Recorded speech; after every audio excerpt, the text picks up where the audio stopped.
Hello and welcome back to Content Marketing 101. It is week 3, so we are 3/4 of the way through this course. And today we're going to be talking about getting started with content with a special focus on intro to SEO. For the reason that SEO can sort of provide an architectural foundation for a lot of the content that we produce, and will make that content more effective in terms of reaching an audience. So we'll start by looking at SEO, some of the reasons behind it and the mechanics for it. Then we will talk about how SEO and content are linked, and then we'll look specifically at a couple types of content with a primary focus on blogging, and I'll explain why in greater depth later in the session. And we'll also look a little bit at vlogging or video, because that is really growing in terms of being one of the biggest content modalities around right now. So, and then we'll wrap it all up by looking again at just some COVID specific content considerations as you begin to implement a content strategy. So this is a big one. Take breaks whenever you need them, and let's dive in. All right, so we're gonna kick things off by talking about SEO. And just as we've been doing in previous sessions, before I dive into the definition and we start to look at this more in depth, I just want to give you, 30 seconds to test your own knowledge or assess your own knowledge. If somebody walked up to you on the street later this afternoon, how would you describe SEO to them? And you could even just say it out loud, just as you would to somebody who asked you in person, or you could jot it down. But just sort of see where you're at in terms of your ability to articulate what SEO is about. I'll just put about 25 seconds on the clock.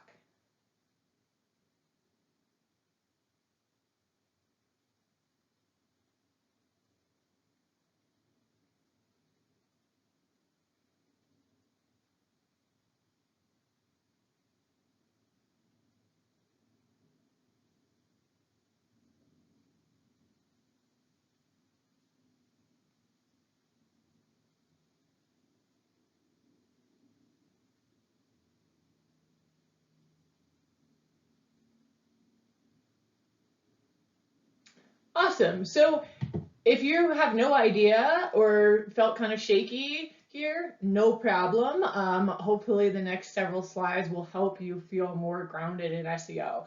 And by the end, you should be able to answer that question if somebody randomly asks you about it on the street. And if you do feel like you have a pretty solid grasp of this, that's awesome. Again, I just encourage you to listen to the next section with an open mind, see if there's anything new or anything that clicks in a new way for you. Maybe there is, maybe there isn't, but it's always worth giving it a try. And then we'll move on from SEO in a bit. So let's dive in. All right, so I'm pulling a definition here from Moz, which is one of my favorite sources for this on this topic. And they say that SEO stands for search engine optimization, which is the practice of increasing the quantity and quality of traffic to your website through organic search engine results. Okay, so there's a lot going on there.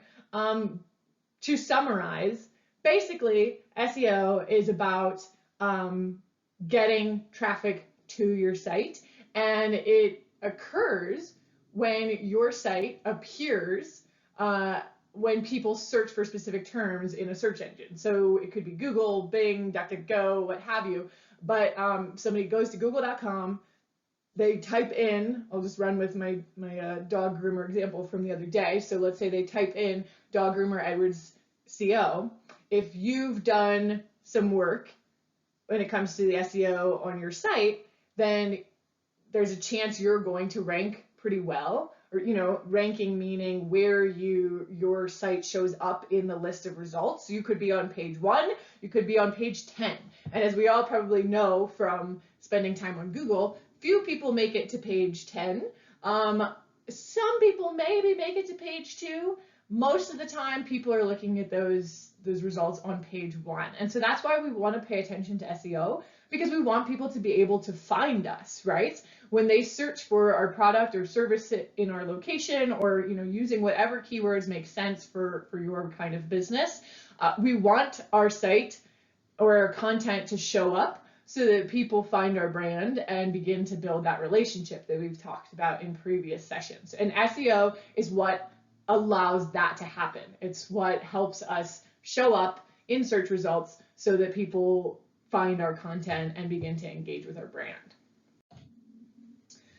So this is a big visual. We're not going to dive too deep into this, but just to show you, and again, I pulled this from Moz, the many factors that go into how Google specifically determines SEO rankings. This is a bit old, so things have been updated a bit since then. Google is always tweaking its algorithms and rules and criteria and all of that. But the point here is not that you have to understand and digest everything on this slide, but rather just to know that a lot goes into SEO. And that means that you can basically go as deep as you want. In the beginning, I think it makes a lot of sense to just master the basics. If you do that, you're going to set your business up really well. You're going to see results, and it's not going to overwhelm you. I mean, there are people whose entire careers now are devoted to the nitty-gritty of SEO. There's so much that can go into this, and there's not that much that goes into the basics. So we're going to start there because, again, if you master that foundation, that is going to be so effective for you. And you can always go deeper if you want, but start by mastering the basics. All right, so one of the first things we need to understand when it comes to SEO is the difference between on-site and off-site SEO. And I'll just pause for a minute again and rack your own brain. Do those terms mean anything to you? If so, maybe say them out loud or jot them down. How would you define on-site SEO versus off-site SEO? I'll put about 30 seconds on the clock.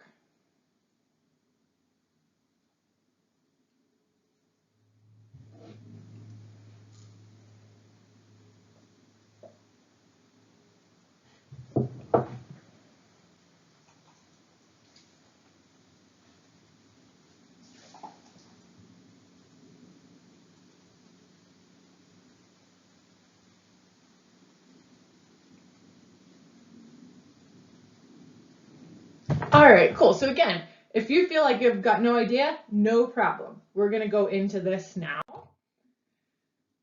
And once again, I'm pulling from my trusty friend Moz.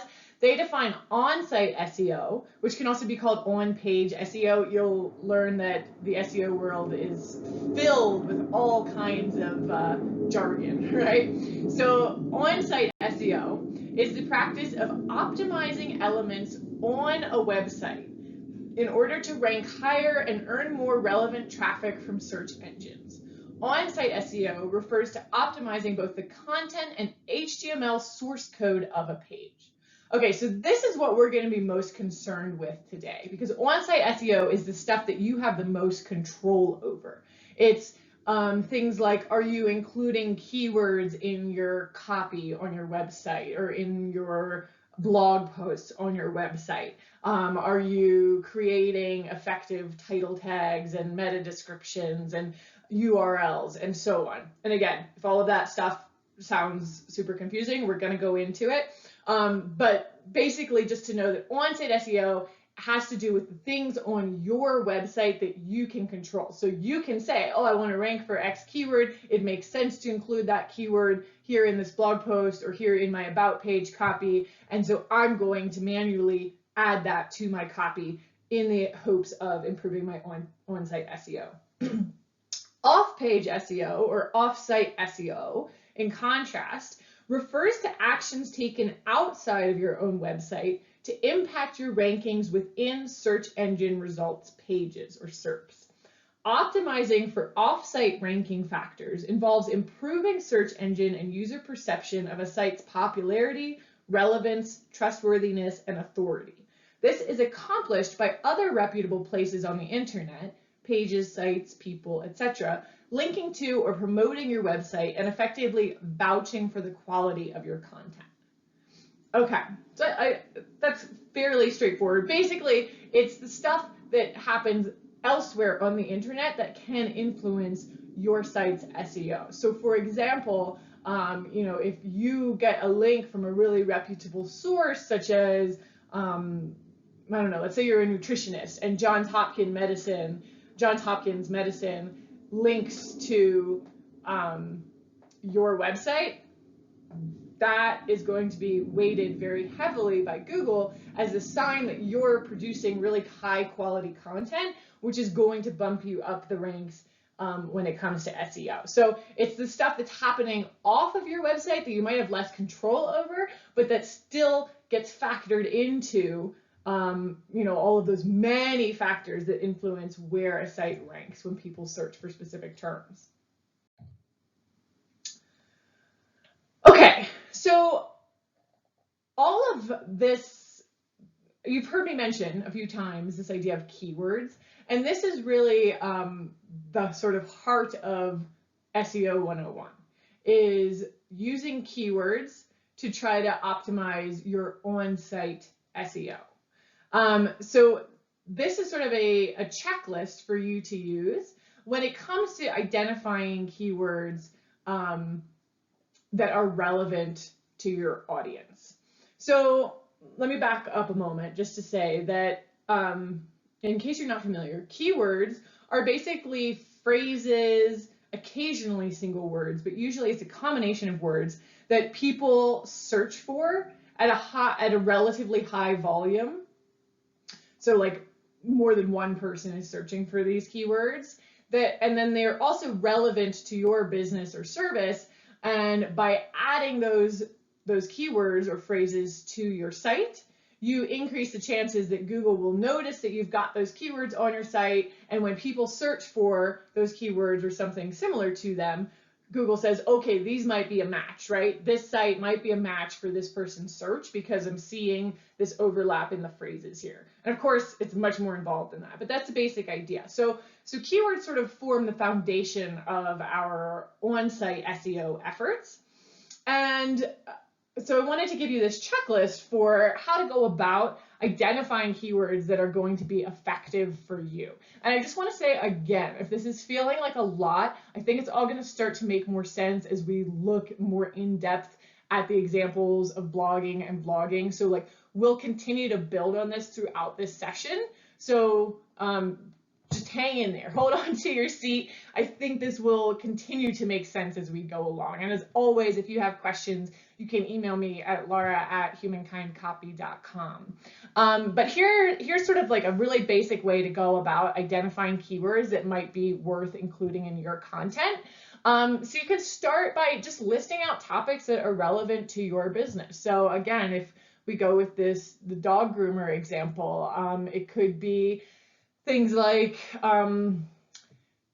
dog safe shampoos, how to wash your dog, best shampoos for dogs, how to wash particular breeds of dogs, how often should your dog be groomed, can you groom your dog on your own? All of these things, I'm just riffing off the top of my head, right? These are things that people who have a dog and are seeking out dog grooming services might be wondering about. So that's step one. Just list out all kinds of topics, anything you can think of. This is like a free brainstorming session that are relevant to your business and to the services or the products that you offer. And then we start to narrow it down. And you can begin to think about topics that you know your audience is interested in. And for this, go back to the work that we did in the last session around the customer avatar, and really think about, what do you know about your audience, your particular customer base? What do you already know them to be interested in? And you can also use that Google Search Console tool that I shared in the last session, because that shows you the search terms that people are using to land on your site via the Google search engine. So that can also give you a sense of what your audience is interested in. So using these two things, maybe if we continue with this dog grooming example, maybe you know that you get just a ton of people with golden retrievers, right? So maybe you really want to hone in on content that's specific to golden retrievers. Maybe you don't work with dogs with super curly hair, like a labradoodle or something, right? Or a poodle, or you don't have any customers who have those dogs, then maybe you eschew that kind of content, even though technically it's relevant to this idea of dog grooming. So using the knowledge that you already have about your customers, begin to winnow that list of topics. And then based on those lists, begin to brainstorm phrases that people might search with in order to find content relating to those topics. So, we all spend enough time online now that I think we have a sense of how searching online works, right? We know that people tend not to use punctuation or capitalization or other sort of grammar norms, right? Those kind of go out the window with search. We also know that we tend to cut out filler words. So we might not write "and" in a search when we normally would in a sentence. So let's say, an example of a search term could be dog groomer, golden retriever, Edward CO. That's not how we would speak or ask a question if we were in conversation with somebody, but that's kind of the way we've all learned to search on the internet. So as you're thinking about keywords, think about how would somebody search for this via a search engine, right? So they wouldn't probably type in, I am looking for a dog groomer in Edward CO who specializes in golden retrievers. They'd probably type in dog groomer, golden retriever, Edward CO, or some combination of that. So begin to think about how might people search for these topics that are relevant to their interests and relevant to my business. As you're doing this, it's really important to think about user intent. And this is just another sort of sometimes a jargony term that means, as the term implies, think about like what is somebody really intending when they search, right? So let's see.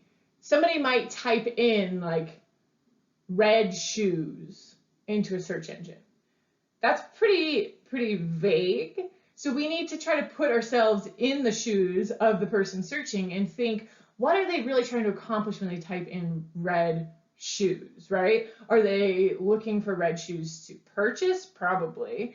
Are they hoping to compare different models and styles of red shoes, and so on? So we want to try to get into the head of somebody who's searching, a prospective customer, and think about what are they really trying to accomplish with this search term.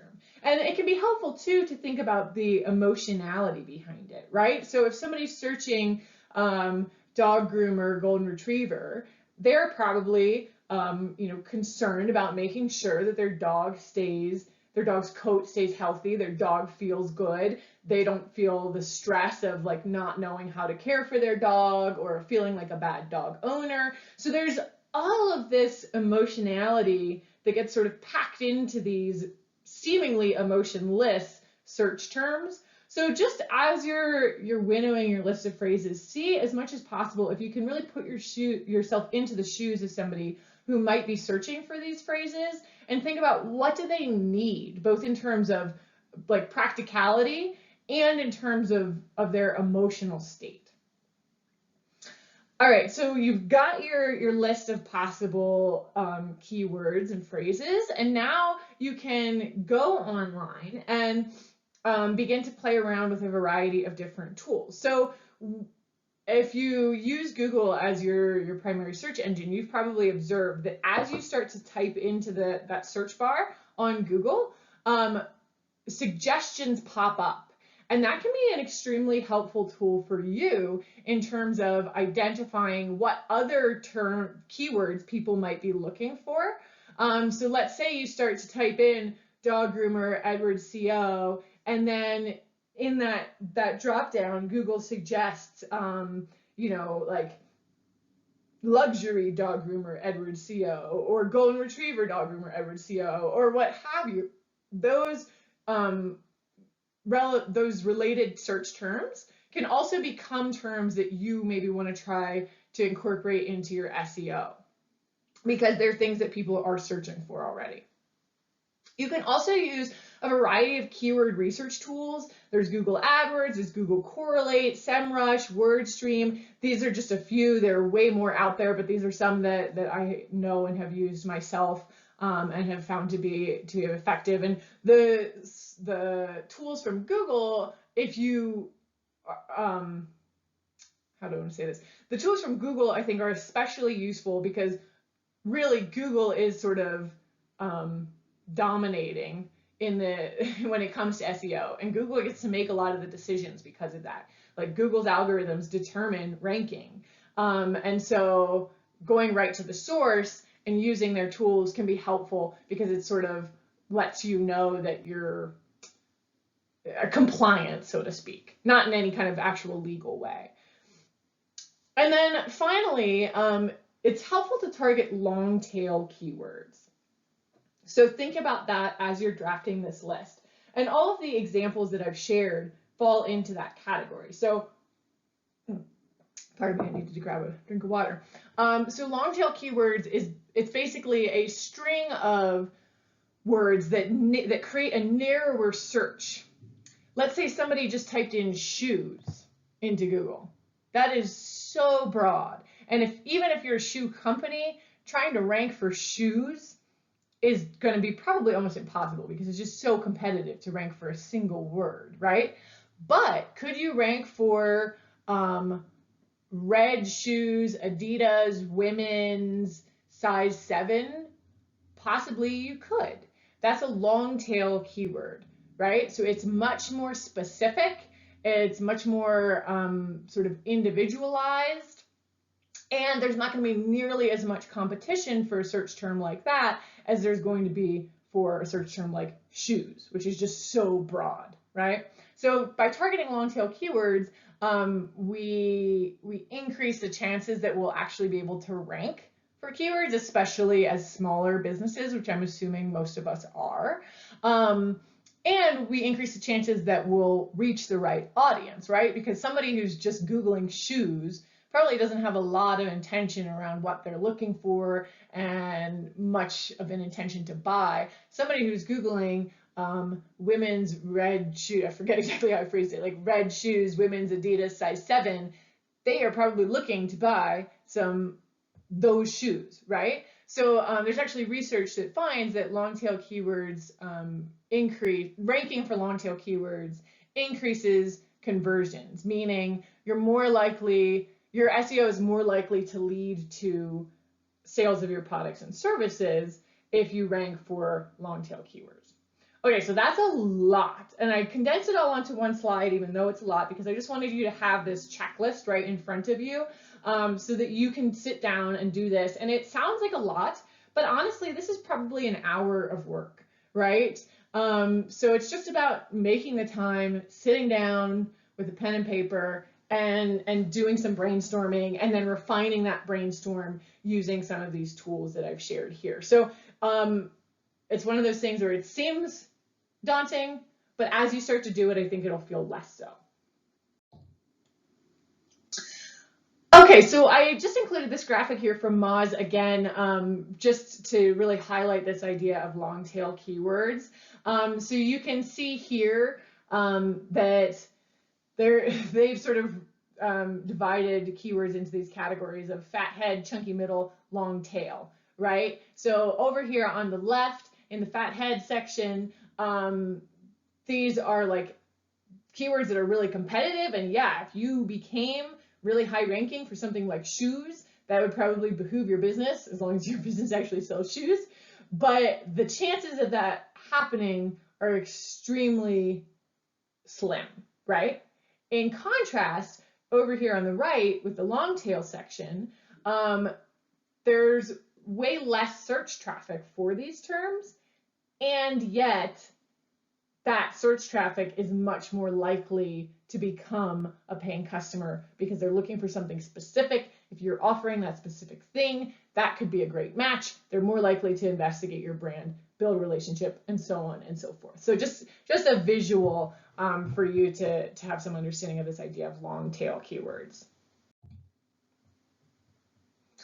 Okay, so that was your intro to SEO, quick and dirty. But again, if you can you can start to master an understanding of SEO, you can begin to plot out your keywords right from the beginning. That's going to position you really well. And we'll talk about a few more, like really even more nitty-gritty SEO tips down the way as we begin to look at specific types of content, which we'll do now. So why talk about SEO in a content marketing class? It's because the two things are inextricably linked. So every time you create a piece of content, there's an opportunity to boost your SEO. So it could be a blog post, a website page, such as your about page or your home page or a landing page. It could be captions for images on your site. It could be captions for YouTube videos that you're posting, and so on, right? Basically, anytime you're writing copy on the web, you have a chance to boost your SEO or to refine your SEO strategy. So these two things are linked. And if you start thinking about SEO from the beginning, from the beginning of crafting a content marketing strategy, you're going to do yourself such a huge favor. I often work with clients who started a content marketing strategy years ago, didn't have much actual strategy attached to it, grew their businesses to the point where now they want to invest a lot more in their content marketing, which is great. And all of that older content hasn't had any work done to it in terms of SEO. So then we go back and we have to do the heavy lifting of incorporating, like the basic principles of SEO, old content. There's nothing wrong with that.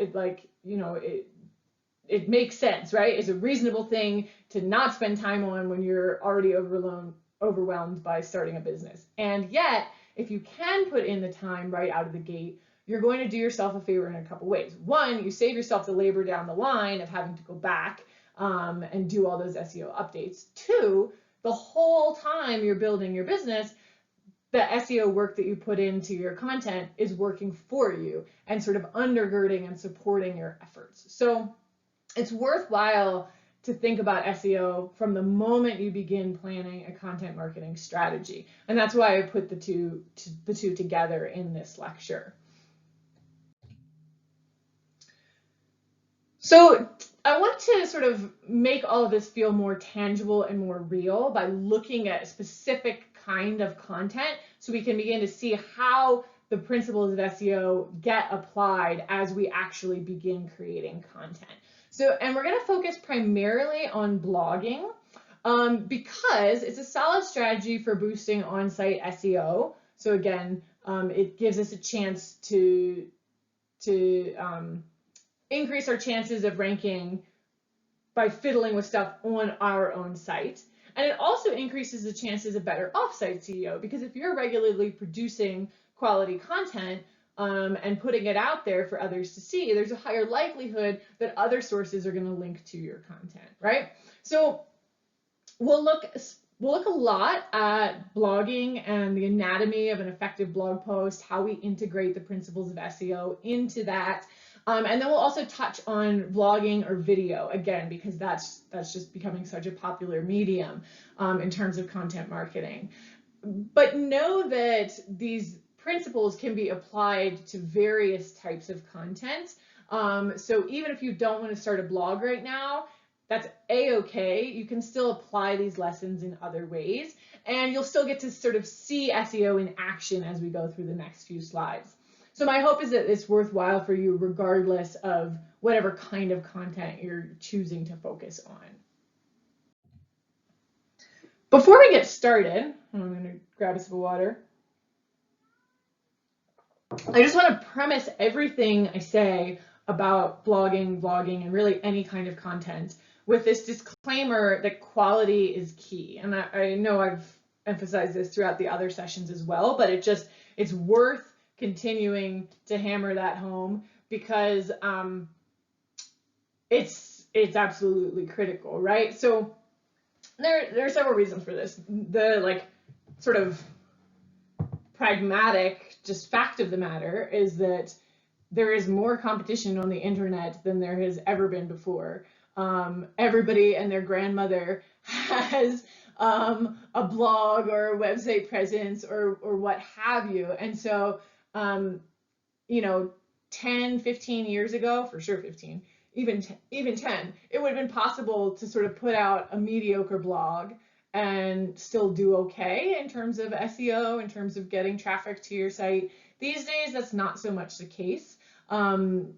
Like quality is absolutely essential in order to rise to the top and be seen and noticed amidst a sea of content. And then also, just from like an ethical and a value perspective, you know, if you're sharing content with people, it's worth doing well, right? There's so much crap on the internet. We all know that. The world doesn't need more crap on the internet, but the world can benefit from more quality content that adds value to people's lives. So there's sort of two ways of thinking about this. Probably there are even more ways of thinking about this, but that's how I think about it. Quality is key, both from a pragmatic, like business strategy standpoint, and from the point of, are we being of service to people, or are we just trying, you know, to get something out of them? And I think we should always be trying to be of service. So off my soapbox, let's move on. All right, so let's take a look at the benefits of blogging. Why would you want to pursue blogging as a content marketing tool in the first place, right? So effective and consistent blogging can do lots of things for you. It can drive traffic to your website, again, by giving your website more opportunities to show up in search engines through SEO, number one. It can improve your search engine rankings because there's more opportunities for you to hammer out certain keywords or target certain keywords on your site, right? If your site just has a home page, an about page, and a products page, let's say, that's a completely fine architecture for a site. And it's limiting in terms of SEO because there's only so much copy that you're going to have on those pages without overwhelming a reader. In contrast, a blog basically gives you the chance to produce unlimited content around as many topics as feel relevant to your business. So there's an opportunity to keep generating fresh content, keep targeting keywords in different and new ways, ergo increasing your chance of ranking well for certain keywords, right? Blogging can also provide fodder for social media and email marketing campaigns. The content of your blog can be repurposed into different content marketing media. And so that basically gives you more bang for your buck, right? And we'll see that play out a little bit in the last session when we talk about email marketing specifically. Blogging can basically give you fodder for your email marketing campaigns. Blogging can also increase your social media reach and shares by providing your audience with shareable content, right? So if you have a presence on Facebook, Twitter, Instagram, any other social media platforms, if you're regularly producing high quality blog content and sharing it on those platforms, it gives people something that they might want to share and spread around, thereby expanding your brand's reach. Blogging can also help convert website traffic into leads, specifically via CTAs or calls to action. So let's say somebody lands on your site, they read a blog post about the top 10 dog safe shampoos, and somewhere in that post you've included a CTA or a little button that says, you know, click here to purchase. This is super basic, right? But you give people an opportunity to purchase one of those dog safe shampoos that they've been researching, and there's an opportunity for conversion there, right? And in fact, Neil Patel cites statistics that reveal that marketers who blog consistently will acquire 126% more leads than those who do not. So even if you're not including CTAs in your blog post, your blog can still bring in more traffic to your site, which increases the number of potential customers that you're serving, right? So if we think back to the very first session where we looked at that sales funnel, if you have more people coming into the top of that sales funnel, it means that there are also going to be more people at the bottom ready to buy. And your blog is one way to draw in more people through, again, search engine rankings and just providing relevant content. Blogging can also help establish your brand authority and voice. And I think this is increasingly important as people want to have a relationship with the brands that they give their money to. They want to feel like their and the brand's values align in some way. And so your blog can be an opportunity for you to really get your voice out there, speak to your brand's values, showcase your brand's personality, and your own personality if you're a solopreneur. And it provides more opportunities for people to feel like they're getting to know what you're about or what your business is about and determine whether that feels like a good fit for them, right? Last two things, blogging can help you get to know your audience. So if we think back to last week's session on the customer avatar, blogging can be really useful in terms of gathering more customer data because you can see in your analytics like what content are people reading, and that starts to tell you what your audience is most interested in, what they might be less interested in.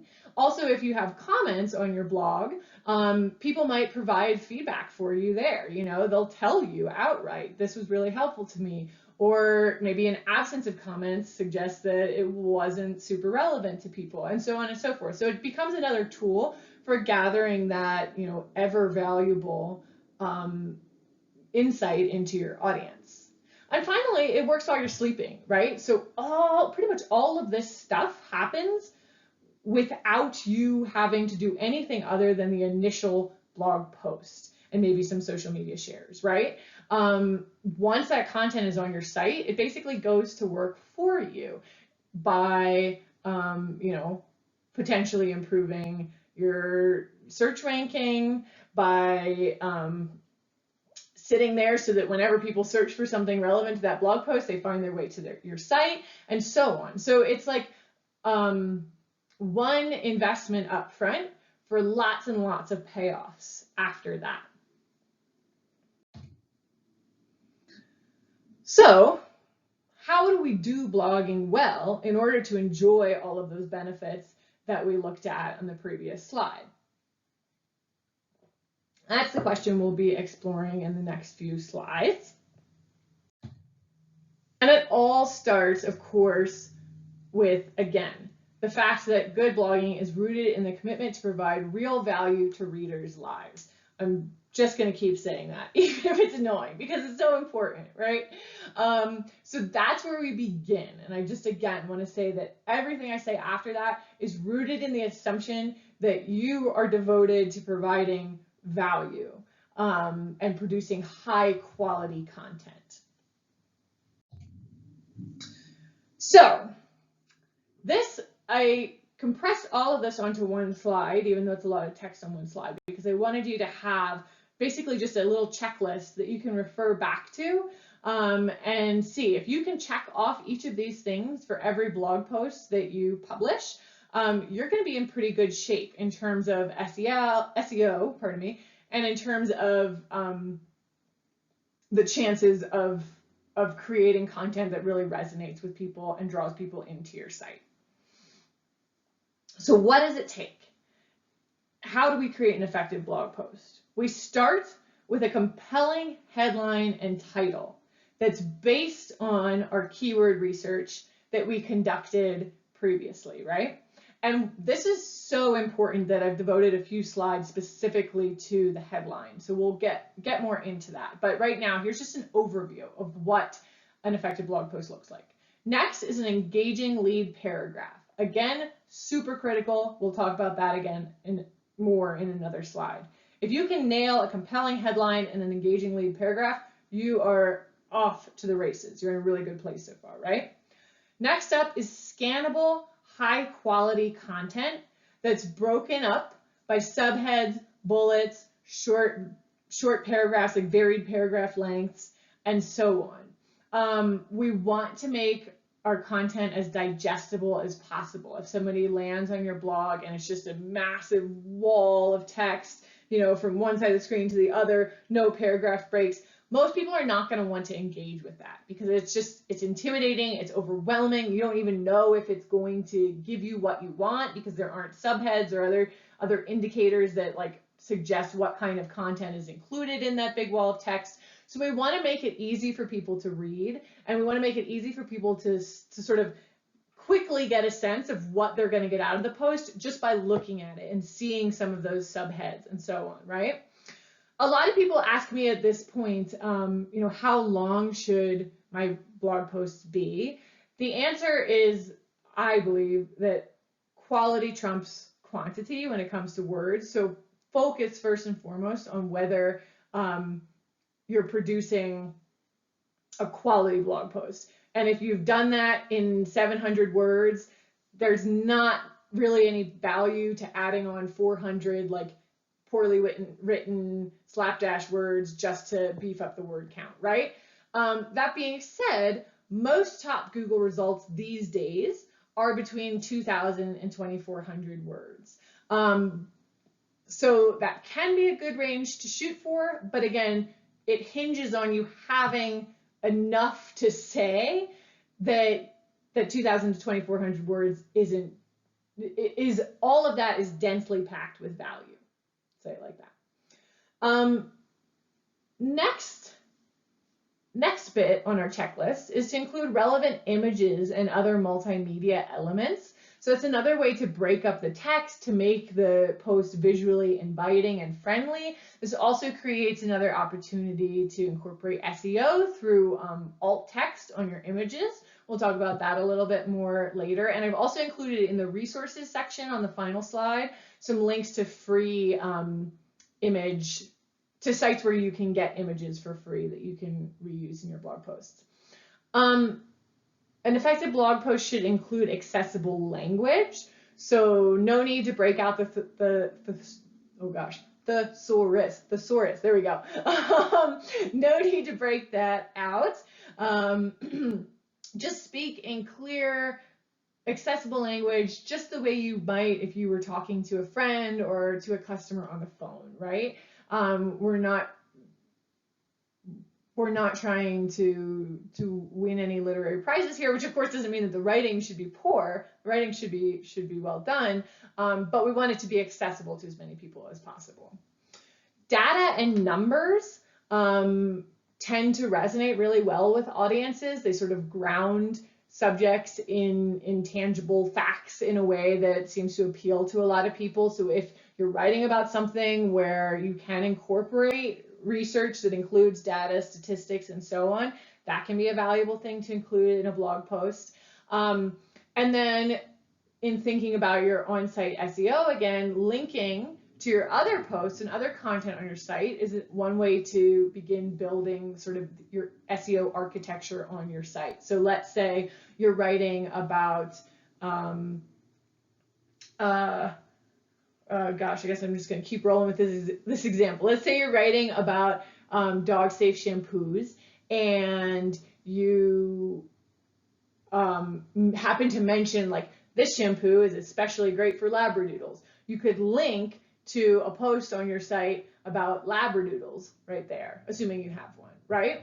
So you begin to sort of build this linking architecture between posts and other content on your site. It's also worthwhile to include outbound links, meaning links that go to sites other than your own, as long as you're linking to really high quality and reputable sources and content. Google is getting more and more persnickety about this, so this is very important.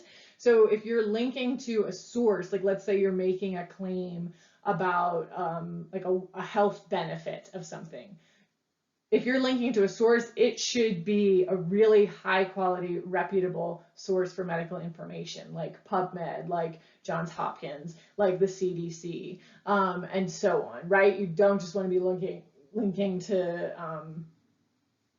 Barry's Wellness Thoughts.net or something, right? Because Google will take that to mean that your content is lower quality because you're not taking the time to source your information from really reputable sources.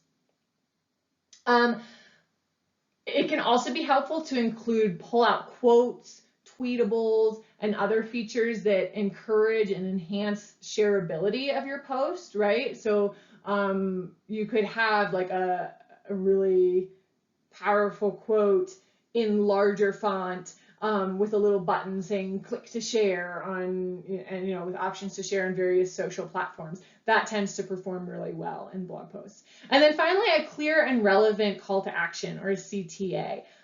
This is really valuable, or this is really helpful in terms of encouraging people to take the next step when it comes to engaging with your brand. So this is going to depend, the call to action is going to depend a lot on the content of the post, but it could be, purchase here, or schedule a call with me, or whatever makes sense in the context of your post. And this isn't necessary on every single blog post, but if you want people to take a certain action after reading the post, then encourage them to do so by including a button that they can click that sort of moves them to the next action. So again, that's a lot on one slide. I invite you to revisit this as many times as you need to. And again, I do feel that the more you do it, the more it starts to feel really accessible, right? Take your time with it. Remember to breathe. Email me if you have questions. And just know that this stuff starts to become really familiar the more you do it. In the beginning, it's like, oh my God, I have to think about that and that and that and that, and blah, my head is spinning, right? But as you learn to do it, it becomes more manageable, and you get to a point where you don't even think about this stuff. You just do it. And I say that from personal experience. So take your time with it. It'll all be okay.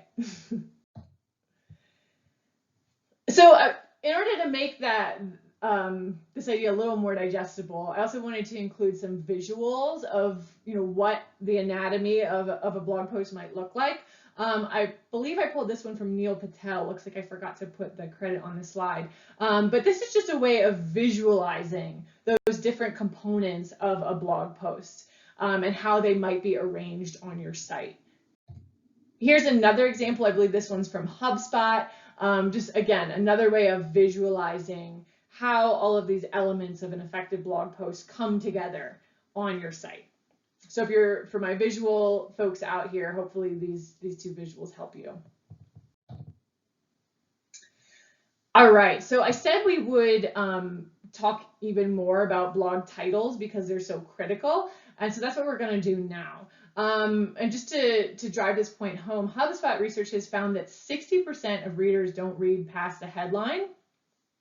That could be really demoralizing, or it could be a fire under our butts, right? To say, okay, well, that means it is so worthwhile to put time into our headlines, because if we're going to put all the time into creating a really high quality blog post, we want people to read it, right? So let's increase the chances of that happening by putting time into our headlines. That same HubSpot research has also found that there are like a few elements that help titles perform more successfully.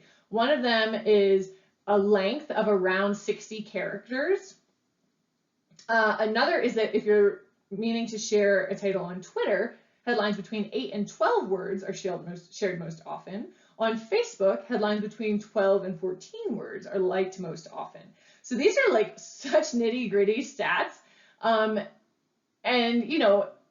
if you have a 7-word title or a 13-word title, it's okay. It doesn't mean that like we have to get super duper rigid about this, but it's just helpful to have this information so we can think as strategically as possible about our titles.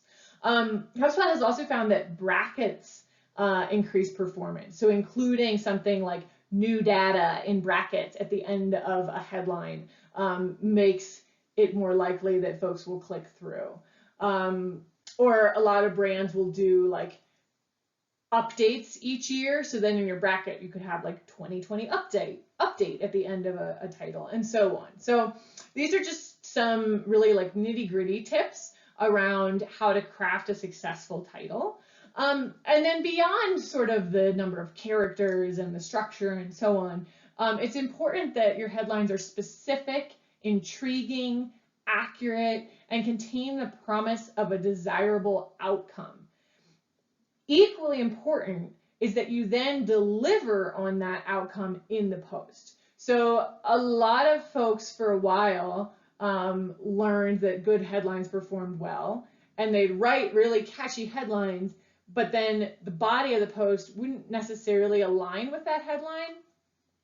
That is a really quick way to lose readers and to lose trust from your audience, because it shows that you're just trying to get them to click. You're not actually interested in delivering what you told them you were going to. Why would somebody trust that behavior, right? So it's extremely important that if you say if your title suggests that you're going to share something, whether it's information or an actionable takeaway, the post needs to actually follow through on that, right? Do what you say you'll do. So as I mentioned, when we were looking at that checklist for the anatomy of an effective blog post, the lead paragraph is also really critical.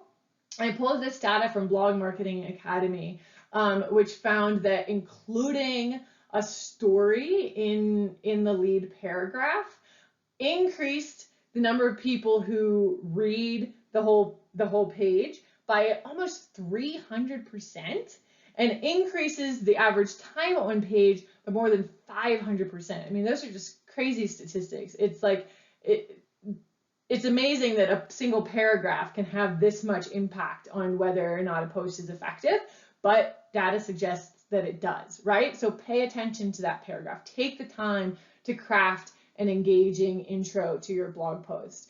It's easy to feel like, well, the meat of my blog post happens after the intro, so I'll just rush through that and give them the meat. But in fact, research suggests that if we give them something really juicy, whether it's story or statistics or what have you in that first paragraph, people are more likely to stick with us through the rest of the post. So how can you craft an engaging lead paragraph? There are lots of ways you can do this. I pulled some of these suggestions from Neil Patel. You could pose a question, show statistical results, make a comparison, identify a debate in your industry or niche, clearly explain a situation, describe the current problem, quote an expert or authority, cite an example, share a relevant story. So you don't have to do the same thing every time, right? The point of this slide is to know that there are lots of ways to craft an engaging lead. The important thing is that you focus on crafting an engaging lead. The way you do it is up to you and is up to the content that you're writing about. All right, so I've thrown a lot at you. Again, I just want to give you my regular reminder that if you have questions, you can always email me at laura@humankindcopy.com. You can always pause this and come back and revisit sections. So just know that you can take all of this at your own pace, all right? Whenever you're ready, the next thing we're going to do is dive into how do we integrate blogging and SEO. So this is where we're going to sort of make SEO more concrete, I hope. And the way we do this is by keeping our URLs clean, simple, and accurate. And I'll speak more about that on the next slide. Include your keywords that you researched way back when naturally throughout the post. This is really important without stuffing or forcing them, right? So people know exactly what you're doing if you were to write, like, if you're looking for a dog groomer, golden retriever, Edwards CO, that's not natural, and it'll turn people off because it's obvious that you're just trying to force a keyword in there, right? But if you're looking for a dog groomer who specializes in golden retrievers in the Edwards CO area, like, you've come to the right place, right? I'm just riffing, but the idea is that you want to incorporate your keywords naturally into your posts and into the language that you're using. Include your subheads that we talked about before with relevant keywords. So it's really valuable to include keywords in your subheads. Google will sort of give a higher priority to keywords in subheads than they will to keywords in body text. If you're familiar at all with HTML, you'd be wanting to use an H2 tag or smaller. So your H2s, H3s, H4s for your subheads with naturally incorporated keywords. You'll also want to include a title tag for each post and a meta description for each post. And we'll look at that more in a moment. When you're including images in a post, you want to include alt text. So not all web platforms allow you to do this. Like I don't think that Wix does this yet, but I know that WordPress does. So it'll depend a bit on your website platform. But if you have the option of adding alt text, do it. Alt text is basically something that you incorporate into the back end. It's a description of a picture that won't show up on your page, but is crawled by Google and other search engines. And so it's a description of your picture that tells the search engine something about the content on your site, right? So if you're writing about how to groom a golden retriever, and you have a picture of a golden retriever in a doggy bath, your alt text might be golden retriever grooming, right? And so it's just another way to incorporate keywords, as long as you're doing it accurately, right? So you can't just take whatever keyword you want to rank for and apply it to every picture on your site. It needs to be, the alt text needs to be an accurate description of those images. You also want to make sure that your site is mobile friendly and that it loads quickly. These are elements that influence SEO as well, and they also influence the reader's experience, right? So a lot of people are accessing websites from their phones or tablets, other small electronic devices, so that's why we want to make sure our content is mobile friendly. And then people are just less likely to stick around for a site that loads slowly. So we want our sites to load quickly, A, because it is in service to our readers, B, because that's something that will also be taken in when it comes to SEO. All right, so in case you're not familiar with this language of URL, title tag, meta description, I wanted to break down an example for you here. So your URL is this green text in the middle. It's what gets typed into the bar at the top of your search engine, whether it's Google or Bing or DuckDuckGo and so on. And you want this, when I say that you want this to be clean, this is a great example of what that might look like. So we can see that the source is HubSpot.com, and we can see right in the URL that this post is an introduction to business blogging. It's really simple, it's clear, it tells us what it's about, it doesn't include things, like you've probably seen URLs where it would be like HubSpot.com/2019/ a whole bunch of numbers / like all these words and so on. The idea is that you want to clean that up so that as soon as somebody looks at the URL, they know what it's about, it looks clean, there's not a bunch of clutter, and that's also going to be not only beneficial to a reader who's sort of vetting to see whether this is relevant to them, but also, again, is going to perform better when it comes to Google's algorithms. Your title tag is this blue text here at the top where it says free ebook and introduction to business blogging HubSpot. And that, again, should be really clear, and ideally will include your brand name in it. So let's say it could be free ebook, the best dog safe shampoos - doggy groomer. Let's say that's the brand name, right? That could be a great title tag for an ebook page, or even just a blog post, and you would take off the free ebook and it would just be the best dog safe shampoos - doggy groomer, right? So that title tag, again, it's helpful to readers who are browsing search results and trying to figure out what's going to be most relevant to them. and it's going to perform better in Google's eyes. And then finally, your meta description is this gray text in the orange box. And it's just a really short description of what people can expect to find from that page. So in the dog grooming example, it might be like, check out this list of 10 dog safe shampoos that are ideal for sensitive skin, or you know, whatever you've determined is the focus of your blog post. So again, people will look at this when they type something into search, and your URL, your title tag, and your meta description will influence whether they click through.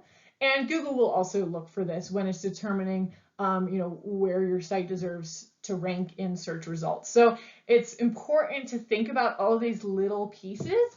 It does take some time, especially in the beginning, but again, it's going to create a foundation for you that will continue to serve you even when you're not working. So it's worth doing it right out of the gate. All right, so I want to talk briefly about vlogging, because again, video, as a lot of you are probably aware, is becoming a really sort of dominant form of content right now. It's very popular. More and more people are wanting to consume content via video as opposed to the written word, which only breaks my heart a little bit. And actually, I joke, but the written word is still very important. So don't worry if you are also a fellow English nerd like me. It's not going anywhere, but it is being joined by video. So I wanted to touch on this briefly if this is an aspect of content marketing that you're looking to explore. So here, just again, this is a pretty quick and dirty overview, but just some best practices for effective vlogging. Hold on one moment, I'm going to grab a sip of water. As with blogs, or really any type of content, titles are incredibly important. And then also, you know, just as we saw with blog posts, that first paragraph is really key in terms of determining whether people keep reading. The opening of a video is really, really critical. Visible Measures found that 1/5 of viewers click away within 10 seconds, which again, that could feel really disheartening, or it could be really motivating to say, all right, well then I'm going to make those first 10 seconds as awesome as I possibly can so that people are inclined to keep watching, right?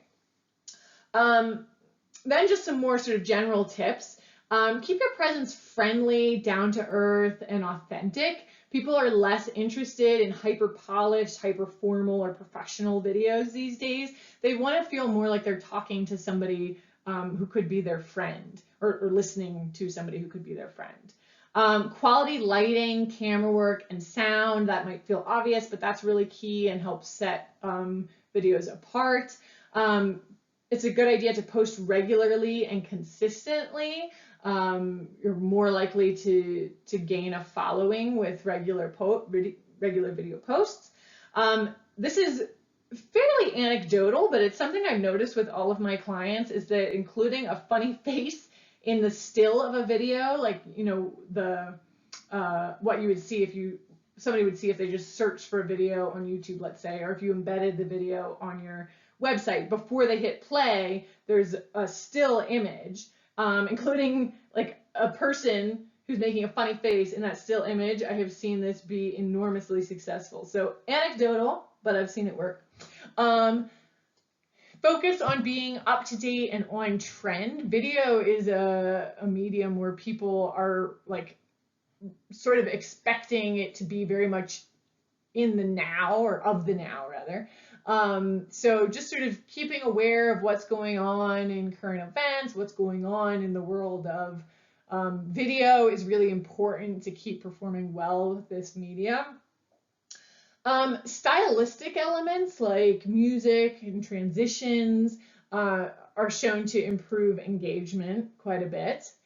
And then if we link this back to the idea of SEO, once again, the titles are enormously important because per Visible Measures, 62% of Google Universal searches include video content now. So this is a relatively new change. Google didn't used to include videos in its like top suggestions for searches, and now, as you probably noticed if you use Google as your search engine, YouTube videos often show up near the top of those search results. And that's happening because Google is now sort of permitting that kind of content into this space, which means that it's more important than ever to create those keyword optimized titles, title tags, and searchable descriptions. So again, if you post on YouTube or if you spend any time on YouTube, you'll see that there's always a description below each video. That's a great place to include keyword optimized descriptions of the content of the video, so that when Google crawls through there, they see consistency from you in terms of the content of that video, and they know, okay, this is what this video is about. We can recommend this to people because it's relevant to their search. All right, so we've covered a whole bunch, right? I told you this was going to be a big one. So we've looked at what SEO is, how we begin searching for keywords and practicing SEO. We've looked at the benefits of blogging, the anatomy of an effective blog post, some best practices for blogging, and particularly as blogging relates to SEO. Let's wrap all of this up with just a few COVID-specific considerations. So regardless of whether you're focusing on blog or video or some other kind of content, it's everything, every content marketing strategy right now is or should be informed by COVID. So let's take a few, let's take a look at a few sort of COVID-specific considerations in this space. So I think there are a few tips here in terms of best practices, and I'm keeping this fairly broad on purpose because I want it to be relevant to people regardless of the focus of your content marketing strategy. So the first tip is to not be afraid to deviate from your old content strategy. You know, we're in a new normal, and I think it's important that we act as if that's true, because it is, right? So don't be wedded to the strategy that you might have had 6 months ago or 12 months ago, if you had one, because it might not be the most relevant or the most effective now. So refer back to what you've learned about your customers, you know, in that work that you did around the customer avatar last week, and just based on some of those general considerations we've talked about in terms of people being in a place of grief and loss and being sensitive to the global context. Let all of that inform your content strategy now, right? So it might be time to throw out the old content calendar and create a totally new one based on where your audience is now, and that's okay. Or if you're starting from scratch, awesome. Make sure that as you start building out blog post ideas or video ideas, that you're taking this global context into account. Per Moz, certain kinds of content are really in demand right now. So if it's relevant for your space, might be worthwhile to incorporate some of this into your content strategy or your content calendar. Virtual travel, tips for working from home, learn to do pretty much anything online. So it could be play piano, play guitar, cook, bake bread, you name it. People are looking for courses and tools that let them learn new skills from the safety of their own homes. Budgeting tips are a big deal right now because a lot of people are struggling financially. At-home date ideas, people are struggling to keep the romance alive right now. Anything related to strengthening the immune system, which from my understanding, the language around that can be scientifically dubious, but I think that the general idea here is, you know, tips for maintaining overall health and well-being, and that includes indoor workouts. So these things might not be relevant. It might not be possible to make any of these ideas relevant to your brand and your products and services and other offerings, or it might. So, you know, just think about, this gives us some insight into what the general public is thinking about right now and searching for right now. And how can you apply these insights to your specific audience? That's the question I would ask. As we've talked about in our other classes, stay sensitive to the global context at all times. And then it's also a really good idea to update your popular posts to make sure they're relevant today. So if you already have some posts on your site that perform really well, or that people are still visiting on a regular or semi-regular basis, it might be worth going back to those posts and just reviewing whether they're relevant in this context, and can you tweak that copy in any way? Or, you know, if it's a video, can you add like an intro update that makes that content relevant to this current context? Because if something is already performing well on your site, you want to encourage that. And again, going back to this idea of you want to be providing as much value as possible, you want to make sure that it's still relevant to people in this context. All right, so that was a big class. Once again, if you have any questions, email me at lara@humankindcopy.com. I'm happy to respond to any questions or confusions you might have. And I always, or pardon me, as always, I've included a list of resources at the end here, so you are welcome to review these. There's resources around blogging, content in the time of COVID, keyword research, and then, as I said before, some like free image tools. So lots for you to explore. And I just want to conclude by reiterating that all this stuff can feel so daunting that it's easy to not even start, because it's just like, oh my God, there's so much to do and I'm overwhelmed and I don't know where to begin, and so I'm just not going to begin, right? And so I encourage you to just start. You will learn this stuff as you go. You'll get better at it as you go, but you can't get better at it until you start trying it. So even, and there's no failure, right? Like even if you produce a blog post that's not super well optimized for SEO, you haven't failed in any way whatsoever. You're learning, you're putting content out there, and continue to do that, and you will continue to grow, you'll continue to build your confidence, and you'll continue to see results. So you can do it. And thank you so much for spending time with me. I will connect with you next week for our final session. Have a great week, everybody.